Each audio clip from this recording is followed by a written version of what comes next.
Kamu Wira. Apa benar kamu yang menangkap Wolfie? Tanya Satria sambil mengamati Wira dengan ekspresi kurang percaya. Dia tidak percaya pria tampan di hadapannya berhasil mengalahkan Wolfie bersama dengan sekelompok orang desa.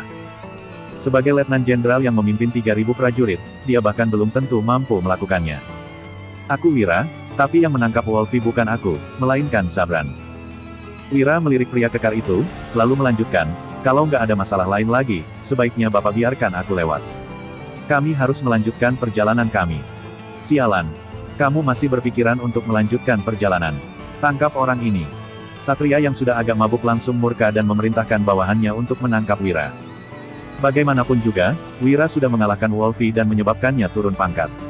Selain itu, Dirja sudah mengutus orang untuk meminta 100 juta pada Wira, tetapi Wira malah tidak bersedia memberikannya.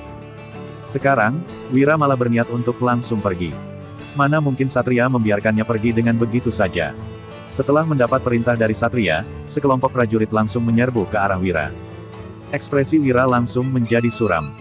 Dia tidak menyangka Satria akan begitu angkuh hingga berani langsung menangkapnya tanpa alasan. Apa Satria mengira dia begitu mudah dihadapi? Begitu melihat ekspresi Wira, Danu, pasukan Sirah Hitam, para veteran, dan pemuda dari tim pengawal langsung menghunuskan pedang reksa masing-masing. Di tangan kiri setiap orang juga ada sebuah pelindung kayu.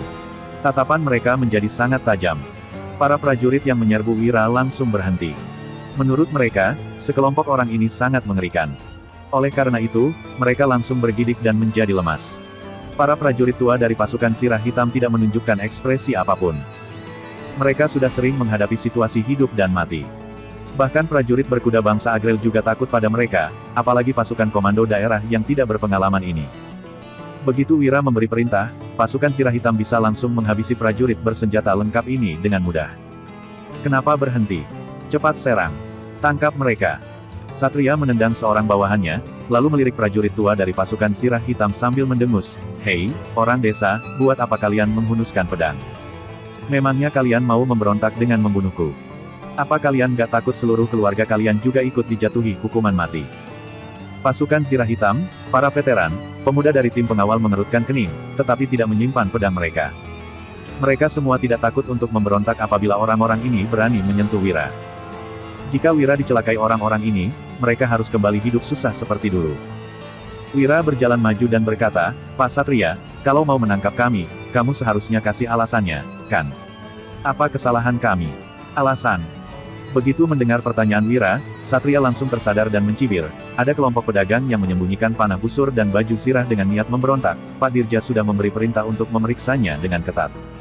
Aku curiga kalian menyembunyikan benda-benda terlarang itu. Cepat suruh bawahanmu mundur. Aku mau geledah barang kalian. Boleh saja. Wira melambaikan tangannya sambil tersenyum, lalu berkata, "Turunkan semua barang kita dan buka semua pintu kereta kuda supaya Pak Satria lihat apa kita membawa barang terlarang atau enggak." Begitu Wira selesai berbicara, para pemuda dari tim pengawal dan pasukan Sirah Hitam langsung menurunkan barang-barang dari 20 kereta kuda. Barang-barang utama yang mereka bawa kali ini ada 4 macam, yaitu gula putih, sabun, pedang reksa, dan produk kaca. Gula putih dikemas dalam toples, sabun diletakkan dalam kotak kayu, dan pedang reksa disimpan dalam kotak pedang individual. Mengenal produk kaca, semuanya adalah dalam bentuk kotak kayu dan bingkai kayu. Peralatan tidur, makanan, pakaian, dan kebutuhan hidup sehari-hari ditaruh dalam 10 kereta kuda di belakang. Setelah semua barang diturunkan, jendela kereta kuda juga dibuka dan menunjukkan 20 kereta kuda yang kosong melompong. Tidak ada tempat lain lagi yang bisa digunakan untuk menyembunyikan barang. Satria dan sebagian prajurit yang berniat untuk menjebak kelompok Wira pun agak terkejut. Mereka sudah mempersiapkan baju sirah dan panah busur untuk memfitnah Wira.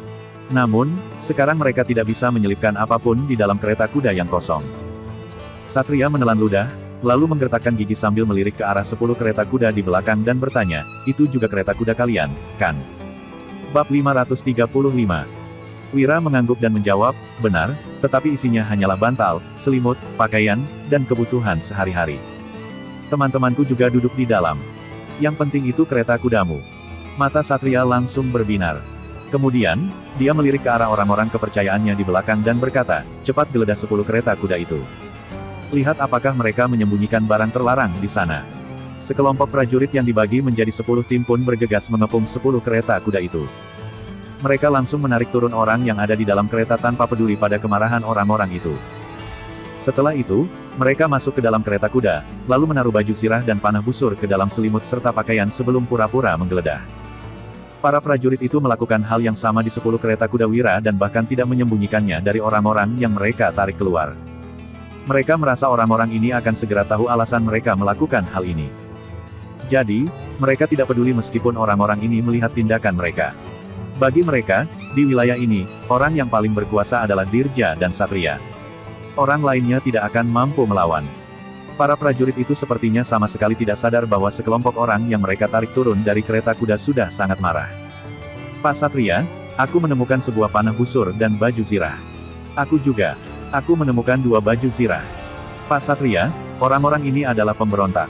Mereka menyembunyikan barang-barang terlarang.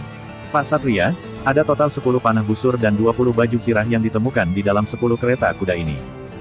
Seorang bawahan Satria berseru, terkejut, seolah-olah memang merasa sangat terkejut. Apa? Kalian menyembunyikan barang terlarang dan juga dalam jumlah yang begitu banyak. Satria juga pura-pura terkejut, tetapi tetap tidak bisa menyembunyikan kegembiraannya. Dia berkata, menurut aturan Nuala, menyembunyikan masing-masing 3 buah panah busur dan baju zirah adalah pelanggaran besar. Wira, apalagi yang mau kamu katakan? Kalau kamu sudah berbuat begitu, apalagi yang bisa kukatakan? Wira pun tertawa saking marahnya. Meskipun berjarak begitu jauh, dia juga bisa melihat para bawahan Satria yang memasukkan barang-barang terlarang itu ke dalam kereta kuda. Ini tidak ada bedanya dengan jebakan yang dilakukan secara terang-terangan. Intinya, mereka tidak berniat untuk melepaskan Wira. Danu, pasukan Sirah Hitam, para veteran, dan pemuda dari tim pengawal juga murka. Selama perjalanan, Wira sudah mengatakan bahwa akan ada situasi seperti ini. Namun, mereka masih merasa ragu. Setelah melihat dengan mata kepala sendiri, mereka baru sadar bahwa sekelompok orang ini jauh lebih tidak tahu malu dari yang mereka bayangkan. Itu berarti kamu sudah mengakui kesalahanmu.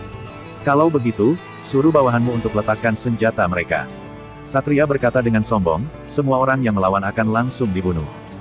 Sekitar 100 ahli panah langsung menarik panah busur mereka. Wira memicingkan matanya dan berkata, Satria, apa kamu nggak takut kelihatan orang lain dengan menanam bukti secara terang-terangan? Memangnya kenapa kalau ada yang lihat? Aku memang mau memfitnahmu. Siapa yang berani menjadi saksimu? Satria berkata dengan angkuh, biarpun ada yang berani bersaksi untuk membelamu di kota pusat pemerintahan Lokana, Pak Dirja yang akan mengadili masalah ini. Kamu nggak akan bisa melawannya.